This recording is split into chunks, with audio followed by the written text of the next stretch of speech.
నమస్తే ఫ్రెండ్స్. చాలా రోజుల తర్వాత ఎప్పుడో పోయిన సంవత్సరం ఎన్నికల సమయంలో లైన్లోకి రావడం జరిగింది, ఆన్లైన్లోకి. మళ్ళీ ఈరోజు రావడం జరిగింది.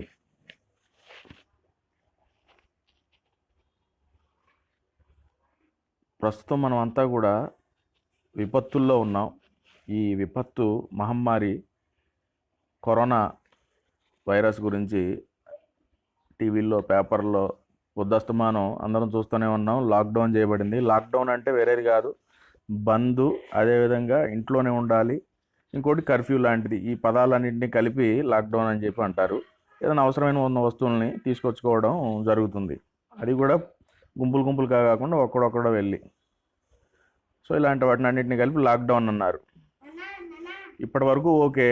ఇది ప్రబలితే ఎలా జీవించాలి అని చెప్పి అనేది ముందుగా కూడా మనం ఒక తయారీలో ఉండాలి. అందుకనే మొదటిగా మోడీజీ మనకి ఇది చెప్పడం జరిగింది, 1 డే జనతా కర్ఫ్యూ అని చెప్పి. దాని తర్వాత వేరే ఇలా 10 వారం రోజుల పాటు మనకి కర్ఫ్యూ ఇవ్వడం జరిగింది. సో అనేక విషయాల్ని మనం చూసుకోవాలి ముందస్తుగా.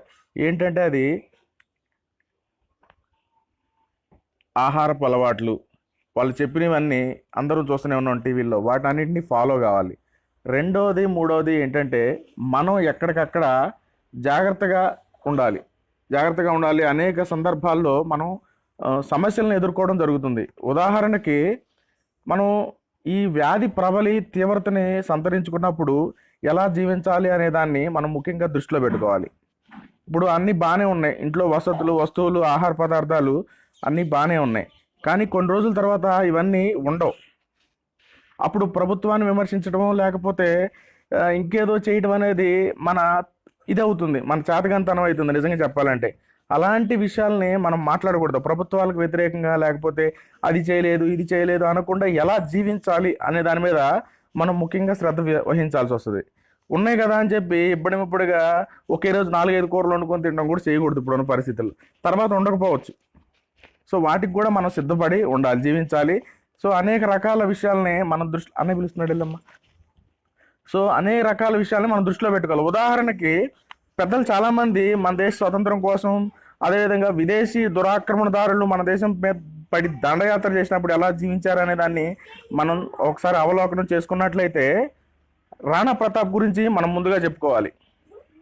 ఆయన ఇతర దేశస్తులు అక్బర్ దురాక్రమణదారుడైనటువంటి అక్బరు మన దేశం మీద పరిపాలన చేసే సమయంలో గడ్డి రొట్లు తిని జీవించాడు. గడ్డి రొట్లు.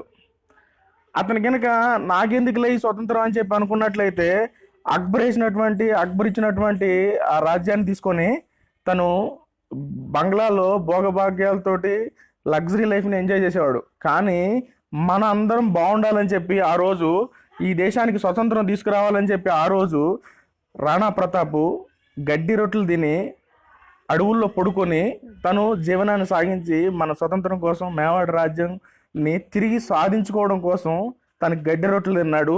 రేపు ఏదైనా పరిస్థితి బాగోకపోతే కారం వేసుకోనో లేకపోతే ఇంకేదేసుకున్నా తినాలి తప్ప వీళ్ళని విమర్శిస్తూ కూర్చోకూడదు అనేది మొదటి పాయింట్. ఈ సమయంలో మనం రాణా ప్రతాప్ ఒక నిరాశ చెందకుండా నిర్భయంగా ఒక ఆత్మవిశ్వాసంతో, సంకల్పంతో జీవించాల్సిన సమయం ఇది. కాబట్టి ఇలా ప్రతి ఒక్కరూ కూడా రాణా ప్రతాప్ని ఆదర్శంగా తీసుకొని ఈ సమయంలో జీవించాలి. రెండవది నెపోలియన్. అనేక సార్లు మనం నెపోలియన్ గురించి చాలామంది ఉదాహరణలు చెప్తుంటారు. ఏ సమయంలో ఎలాంటి విపత్తు వచ్చినప్పటికీ కూడా మనం నెపోలియన్ లాగా జీవించాలి. నెపోలియన్ ఒక సందర్భంలో, యుద్ధం జరిగే సందర్భంలో నెపోలియన్ సంబంధించినటువంటి ఒక సైనికుడు వస్తాడు. నెపోలియన్ అప్పటికే యుద్ధం చేసి చాలా గాఢ నిద్రలో ఉంటాడు. అలాంటి సందర్భంలో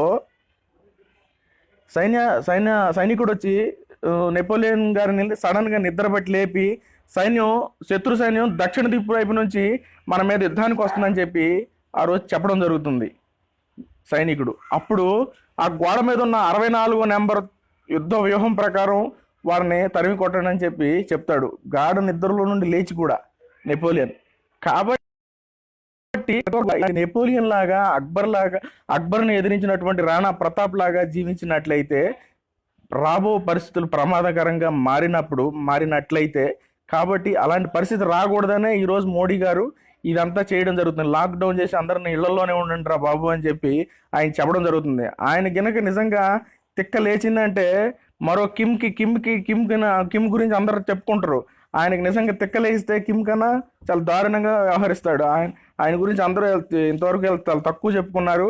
ఆయన గురించి నాకు తెలుసు అంటే ఎక్కడెక్కడో వింటూ ఉన్నాను. నేను అనేక సందర్భాల్లో బయటకు వెళ్ళినప్పుడు కూడా గుజరాత్ మిత్రులు చెప్పున్నారు. కాబట్టి చాలా జాగ్రత్తగా ఎవరికి వాళ్ళు, ఎందుకంటే 130 కోట్ల జనాభా అని చెప్పి ఆయన పొద్దాక చెప్తుంటాడు. ఏదో 5-6 10 మందిని గురించి ఆయన 130 కోట్ల జనాభావి ప్రమాదాన్ని తీసుకురాడు. కాబట్టి ఆలోచిస్తాడు. కొంచెం జాగ్రత్తగా ఇళ్లలోనే ఉండి ఎవరి ఆరోగ్యాన్ని వాళ్ళు కాపాడుకోండి. ఎట్టి పరిస్థితుల్లో కూడా నిరాశ చెందవద్దు, ధైర్యంగా ఉండాలి. మనం జీవించడానికి ఇది ఒక అనుకూలమైనటువంటి ఈ పద్ధతి లాక్డౌన్ అనేది. కాబట్టి అందరూ కూడా, ప్రతి ఒక్కరు కూడా జాగ్రత్తగా ఉండాలి. ఇలాంటి లైవ్లు రోజుకు 1-2 ఇచ్చి ఇట్లాంటి ఆదర్శమైనటువంటి వ్యక్తుల గురించి చిన్న చిన్న పాయింట్లు చెప్పాలనుకుంటున్నాను ఈ వారం రోజులు. సో జై హింద్, భారత్ మాతాకి జై.